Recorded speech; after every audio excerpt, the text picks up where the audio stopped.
Hi, welcome back in this series of videos where I want to share with you everything I have learned and know about womb trauma after pregnancy or infant loss. Hi, I'm Katrien. I love delving deep. I'm a systemic coach in my company Systems of the Soul.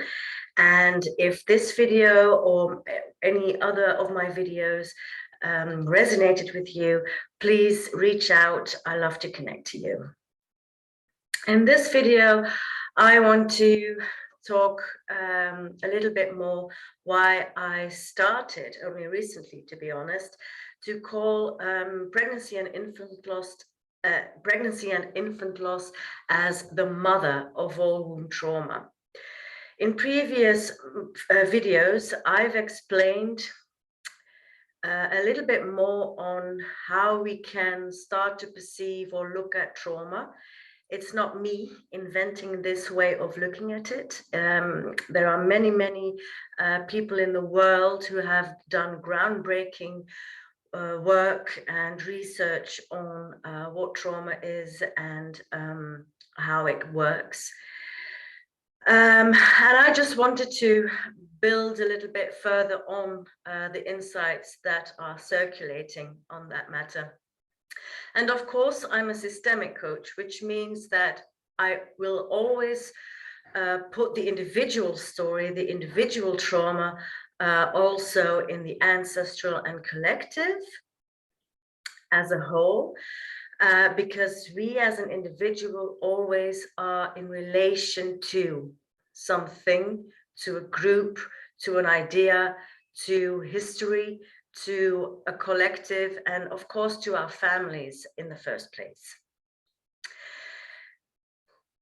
When we then see that, I've explained earlier on the physicality of trauma and the physicality on the historic level of certain things that can occur in your life specifically, but which you can sometimes really track back to previous generations, that it can be seen as a cross-generational or transgenerational theme. The thing with pregnancy and infant loss is that on a physical level, actually, your whole womb is opening up, is releasing everything that's in there. And if we consider a womb as the place where on an unconscious level, on an unaware level, the unprocessed trauma is stored. Then actually what I'm trying to say is that the second that, of course, our body has to start releasing the pregnancy, has to start letting go of the pregnancy, what happens is that everything that is stored in there on a vertical and on a horizontal level, it comes out.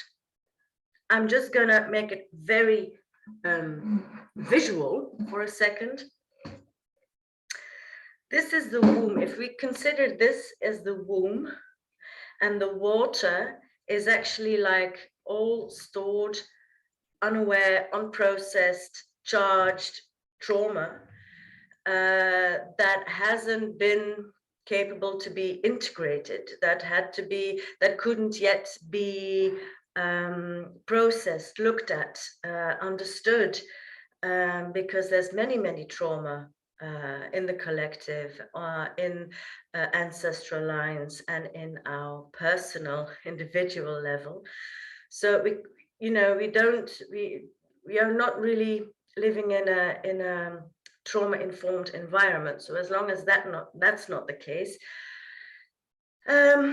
a lot of unprocessed trauma is stored within the womb.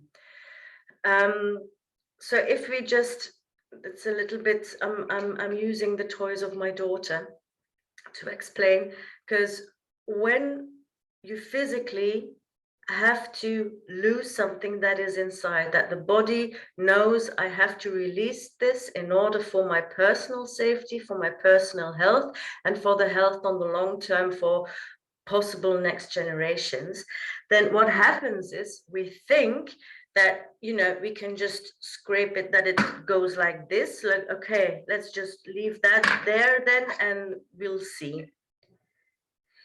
If it would look like this, this is the grief part. This is the part where your lost baby, your lost pregnancy is seen. And this is one cycle I've been talking about earlier on, of the grief. How do you say goodbye? How do you grieve?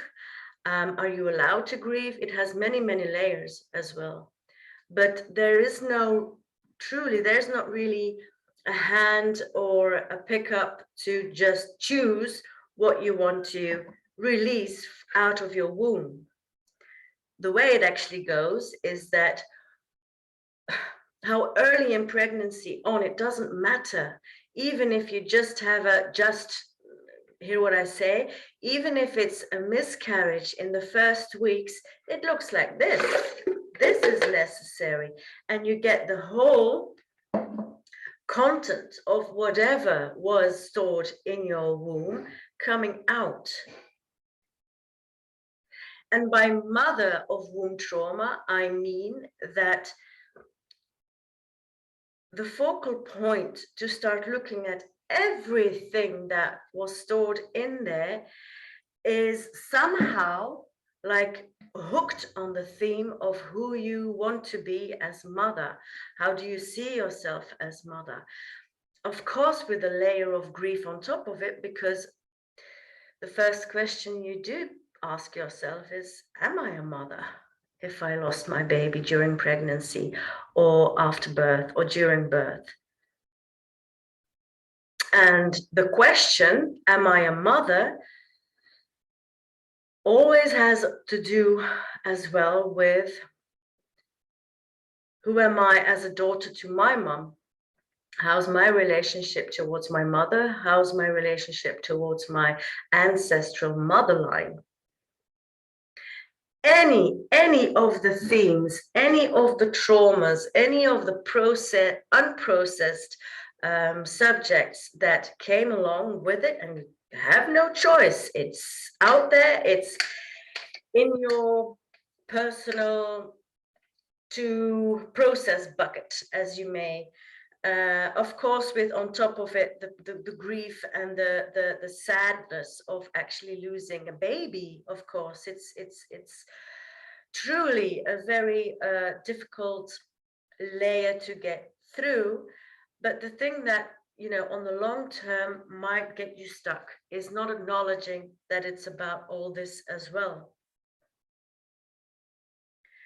So I've been talking about in earlier films, in earlier videos, that you have the level on the one hand of all your personal unprocessed stored traumas that are coming out. You have no choice, it's coming out. Whatever ever happens to you or happened to you during your life that you couldn't process yet, it will, you know, it will pass during the process. At the same time that, you know, when we look at the trauma items, so see it as a slinky on this level, you know, you always go deeper and deeper and deeper and deeper and deeper in personal themes, personal issues, personal pains, personal unprocessed traumas. And at the same time, you get this slinky idea of circular things coming through during your process that links your personal experience to ancestral or even collective history and themes and traumas concerning this. The more I studied these several topics and multifocal standpoints on what surfaced during my personal process. It basically took me more and more to very large, all comprising themes. It's not simple and it's not small. It's about life and death. It's about how are you able to give life? How are you believing in a future in these times? What is your personal place? Can you take life? Can you take your life to the fullest? And so on and so on. And it kind of touches everything that we think that life is about. Even things you never thought your life was about will surface. It's not an easy process, and it's a process I don't think that many people often heard about yet. But I truly believe from the bottom of my heart that this is the only way, the way through. If this resonates with you, I'm looking forward to you reaching out. I want to hear from you. I am thinking about, with the new evolutions at the moment, of organizing an online course. So if you would be interested in an online course to hear more and to learn more about this topic and these insights, please let me know. If you're, of course, interested to stay tuned, you can always subscribe on this channel by clicking the subscribe button, or go to my website and just sign in for the newsletter so you don't miss anything. Thank you for watching. See you next time.